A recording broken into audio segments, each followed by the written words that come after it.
जमातों की लड़ाई, मस्जिदों की लड़ाई, मदरसों की लड़ाई, वक्फ के जमीनों की लड़ाई, आपस में पॉलिटिकल पार्टीज की लड़ाई, अकीदे की लड़ाई, मसलक की लड़ाई, मनहज की लड़ाई, आपस में कबीले की लड़ाई, आपस में जात पात की लड़ाई, बदकिस्मती देखिए अमीर और गरीब की लड़ाई, फितने फसाद उम्मत मुस्लिमा में बारिश के खतरों की तरह आ गए।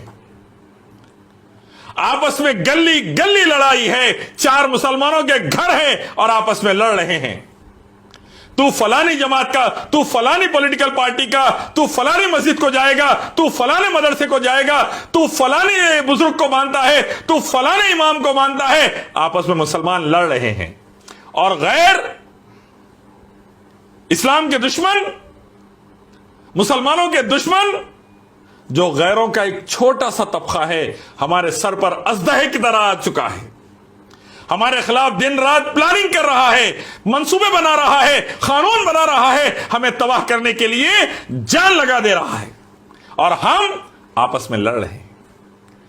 जिसका रब एक, जिसके नबी एक, जिसके लिए कलामुल्लाह कुरान मजीद एक, जिसके लिए नबी सल्लल्लाहु अलैहि वसल्लम की सही हदीस और सुन्नतें एक, जिसको हुक्म था एक ही अल्लाह की इबादत, उसी को सिजदा, उसी को रुकू, उसी के लिए कुर्बानी, उसी के लिए जिक्र, उसी के लिए दावत दीन, उसके नबी मोहम्मद सल्लल्लाहु अलैहि वसल्लम के तरीके पर हुक्म यह था। हमने ग्रोह ग्रोह बनाकर उम्मत के रुआब और दबदबे को पारा पारा कर दिया, गैरों के पैरों पर लाकर अल्लाह ने हमें पटक दिया।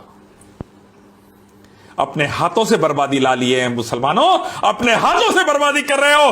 देखो आज भी अरब ममालिक को आज भी इत्तेहाद से है, जाम से हुकूमत कर रहे हैं, आज भी इत्तेहाद से है, मालो दौलत के अंबार लगे हैं, आज भी इत्तेहाद से है। बड़े बड़े मुल्क के बड़े बड़े सदर उनके ने आकर उनके हिसाब की बात को सुनकर जाते हैं। आज भी इत्तेहाद से है, दुनिया भर के मुसलमानों की मदद करते हैं, आज भी इत्तेहाद से है। इसलिए अल्लाह ने इज्जत से नवाजा है, दौलत से नवाजा है, रुआब से नवाजा है। और हम हटा के चंद अरब ममालिक को देख लीजिए, हिंदुस्तान, पाकिस्तान, बांग्लादेश, ईरान, इराक, तुर्की और दुनिया भर के मुसलमान आपस में उलझे हुए, आपस में प्लानिंग, आपस में जहर, आपस में एक दूसरे के खिलाफ मंसूबे, बर्बादी ला रही है, बर्बादी ला रही है।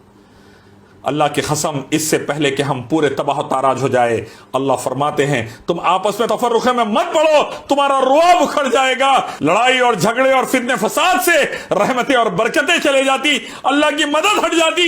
जान लो, वमन युती अल्लाह व रसूल फ़क़द फ़ाज़, आबुदुल्लाह व अतीउर रसूल, अल्लाह ही की इबादत और नबी की इताअत, अल्लाह उसके नबी की इताअत, इसी में कामयाबी है। आओ जमा हो जाओ एक रब की इबादत की तरफ, उसी से मांगने की तरफ, उसी के आगे झुकने की तरफ, उसी से गिड़गिड़ाने की तरफ, उसी के लिए तौबा इस्तग़फ़ार कुर्बानी, उसी के लिए ईदें, उसी के लिए हर नेक अमल और उसी के लिए हर बुरे अमल से बचना। और आखिरी पैगंबर मोहम्मद सल्लल्लाहु अलैहि वसल्लम का तरीका सही हदीस से अपनाना। हर बुजुर्ग को, हर एक को जरी देर के लिए बाजू रखो, अल्लाह उसके रसूल सल्लल्लाहु अलैहि वसल्लम के अहकाम को सीने से लगा लो। जरी देर के लिए अपनी अनाह को बाजुक रखो, अल्लाह उसके नबी के अहकाम को सीने से लगा लो। अल्लाह से बुजुर्ग कोई नहीं, अल्लाह के बाद नबी सल्लल्लाहु अलैहि वसल्लम से ज्यादा बुजुर्ग कोई नहीं। अभी भी वक्त है। सहाबा इकराम रिज़वानुल्लाहि तआला अजमईन के दौर में क्या था? एक हाथ में अल्लाह का कलाम, दूसरे हाथ में नबी की हदीस और सुन्नतें। अपना लो, मस्जिद एक हो जाएगी, मदरसे एक हो जाएंगे, जमातें एक हो जाएगी, जहन एक हो जाएगा, आइडियोलॉजी एक हो जाएगी, मसलक एक हो जाएगा, मनहज एक हो जाएगा, मजहब एक हो जाएगा।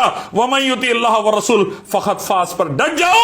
दुनिया की कामयाबी, आखिरत की कामयाबी, सहाबा की तरह दिल्ली से लेकर रोम तक, फिर इंशाअल्लाह हमारा रुआब दबदबा रहेगा, फिर अल्लाह हमें हुकूमतें अता करेगा, फिर अल्लाह ताला हमें रहमतें और बरकतों से नवाजेगा। यह उसका वादा है। तुम नमाज कायम करो, ज़कात कायम करो, नेकी का हुक्म दो, बुराई से रोको, अल्लाह तुमको इस जमीन का बादशाह बना देगा। अभी भी वक्त है। आने वाली नस्लों के लिए सोच लो, तबाही व बर्बादी के दरवाजे खुले रख के जाना है। या अल्लाह ही की इबादत और मोहम्मद रसूलुल्लाह सल्लल्लाहु अलैहि वसल्लम की इताअत के जरिए सहाबा के तरीके पर दोनों जहां में कामयाबी हासिल करना है। फैसला तुम्हारा है, जिस रास्ते चलोगे वैसा तुम्हें अंजाम मिलेगा।